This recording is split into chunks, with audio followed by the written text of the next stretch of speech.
Hi guys, welcome back to my YouTube channel epic bites with me.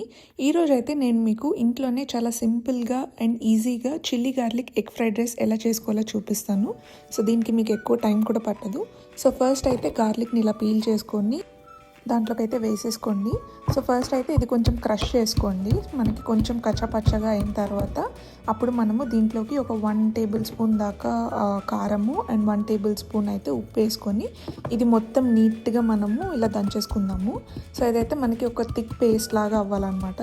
So మీకు కావాలనుకుంటే కొంచెం oil కూడా వేసుకొని మీరు నీట్గా ఇట్లయితే క్రష్ చేసేసుకోండి.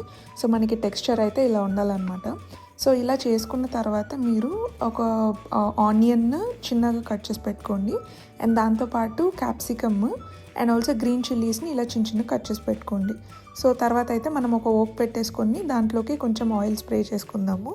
సో ఫస్ట్ అయితే ఈ ఆయిల్లోకి మనము ఆనియన్స్ అయితే వేసేసుకొని అది జస్ట్ ఒక 1 మినిట్ అయితే మీరు వేయించేసుకోండి. సో మనకి ఇది ఎక్కువ కుక్ అవ్వాల్సిన అవసరం కూడా లేదు. జస్ట్ మీడియం ఫ్లేమ్లో పెట్టుకొని జస్ట్ ఒక 1 మినిట్ అలా లైట్గా అయితే వేయించేసుకోండి.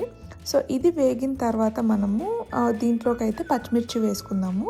సో పచ్చిమిర్చితో పాటు ఇంకా క్యాప్సికమ్ కూడా వేసేసుకొని సో ఇదైతే లైట్గా ఒక 1 to 2 మినిట్స్ అయితే వేయించుకోండి. మనకి క్యాప్సికమ్ అనేది కొంచెం ఇలా మెత్తపడాలన్నమాట. సో అప్పటిదాకా అయితే ఇది వేయించేసుకోండి. సో ఈ గ్యాప్లో మీరు ఏం చేస్తారంటే రైస్ ముందుగా కుక్ చేసి పెట్టేసుకుంటారు కదా, సో అదైతే మీకు చల్లగా అయ్యేలాగా ఒక ప్లేట్లోకి అయితే వేసేసుకోండి. సో దట్ మనకి రైస్ పొడి పొడిగా ఉంటుంది అనమాట. మనం వేడి రైస్ వేస్తే కొంచెం ముద్దగా వస్తుంది. సో మీరు రైస్ అనేది మీరు ముందుగానే కుక్ చేసి పెట్టుకున్నారంటే మీకు నీట్గా వస్తుంది అనమాట, పొడిగా. సో ఇలా అయిపోయిన తర్వాత మనము ముందుగా దంచి పెట్టుకున్నాం కదా, సో ఆ పేస్ట్ అయితే దీంట్లోకి వేసేసుకొని ఇది లైట్గా కొంచెం వేపేసుకోండి దీన్ని. సో ఇదైతే మనకి జస్ట్ ఒక 1 మినిట్ పడుతుంది. సో ఇక్కడైతే నేను తీసుకున్న అమౌంట్ ఆఫ్ గార్లిక్కి నాకైతే 1 మినిట్ పట్టింది. సో మీరు తీసుకునే గార్లిక్ సైజ్ని బట్టి మీరు టైం అయితే అడ్జస్ట్ చేసుకోండి. సో ఇలా అయితే మీరు మంచిగా పచ్చివాసన పోయేదాకా అయితే వేపుకోండి. సో ఇలా మంచిగా ఇలా పచ్చివాసన పోయిన తర్వాత ఎగ్స్ అయితే దీన్ని బీట్ చేసుకొని దీనిపైన వేసేసుకోండి. సో వేసిన వెంటనే అయితే కలపకండి, జస్ట్ ఒక 1 మినిట్ అయితే అలా వదిలేసి దాని తర్వాత మిక్స్ చేసుకోండి. సో అప్పుడే మనకి బాగుంటుంది అన్నమాట. మీకు ఎగ్స్ కొంచెం పెద్ద ముక్కలు కావాలనుకుంటే స్టార్టింగ్లోనే మీరు కొంచెం ఆయిల్ వేసుకొని డైరెక్ట్గా ఎగ్స్ కొట్టి పోసేసిన తర్వాత జస్ట్ ఒక 1 మినిట్ అలా వదిలేసి వేపుకోండి. అప్పుడు కొంచెం పెద్దగా ముక్కలు వస్తాయి అన్నమాట. సో ఇప్పుడైతే దీన్ని మనం కలిపేసుకుందాము. సో ఇలా చూసారు కదా, మీకు మంచిగా స్టిక్ అవ్వకుండానే నీట్గా వస్తుంది అనమాట. సో ఒక 1 మినిట్ మనం అలా వదిలేసామంటే దాని తర్వాత మొత్తం ఇలా కలిపేసుకోండి. సో నేను ఒక 3 మినిట్స్ అయితే ఇలా కుక్ చేసుకున్నాను. చూసారు కదా, ఎగ్ ఈ కన్సిస్టెన్సీ వచ్చిన తర్వాత అయితే మీరు రైస్ యాడ్ చేసుకోండి. సో ఇప్పుడైతే మనం రైస్ యాడ్ చేసేసుకుందాము దీంట్లోకి. సో ఈ రైస్లోకి నేను ఒక 1 టేబుల్ స్పూన్ దాకా గరం మసాలా అయితే వేస్తున్నాను.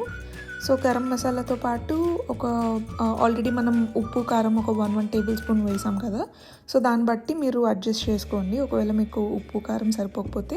అండ్ ఇఫ్ మీకు అజినోమోటో కావాలనుకుంటే వేసుకోండి, ఇఫ్ నాట్ మీరు స్కిప్ చేయొచ్చు. సో ఇది అంతా వేసేసుకొని ఒకసారి మంచిగా ఇలా కలిపేసుకొని మీరు టేస్ట్ అయితే చూడండి. సో నాకు కొంచెం కారం తక్కువ అనిపిస్తుంది. సో అందుకే నేను ఇంకొక 1 టేబుల్ స్పూన్ దాకా అయితే కారము ఇంకా ఉప్పు కొంచెం వేసుకున్నాను. అండ్ దీంతోపాటు నేను చిల్లీ సాస్ కూడా వేసుకుంటున్నాను అనమాట. సో ఇఫ్ మీ దగ్గర ఉంటే వేసుకోవచ్చు, లేదు అంటే స్కిప్ చేయొచ్చు. సో ఇదంతా మంచిగా ఇలా వేసేసుకున్న తర్వాత మనము దీన్ని మొత్తం ఇలా కలిపేసుకొని దానిపైన కొంచెం స్ప్రింగ్ ఆనియన్స్ ఇంకా కొత్తిమీర అయితే వేసుకొని గార్నిష్ చేసుకొని సర్వ్ చేసుకుంటే మనకి చాలా సింపుల్ అండ్ ఈజీగా అయితే మనకు ఈ chilli garlic egg fried rice అయితే రెడీ అయిపోయిందండి. సో చూసారు కదా, చాలా ఈజీగా అయితే మనకి ఇది రెడీ అయిపోతుంది. సో మీరు కూడా డెఫినెట్గా ట్రై చేస్తే నాకు కామెంట్ సెక్షన్లో ఎలా వచ్చిందో చెప్పండి. అండ్ ఈ వీడియో మీకు నచ్చినట్లయితే లైక్ చేయండి, మీ ఫ్రెండ్స్తో షేర్ చేయండి అండ్ ఆల్సో కామెంట్ చేయడం మాత్రం మర్చిపోకండి. Thank you so much for watching. See in the next vlogs. By.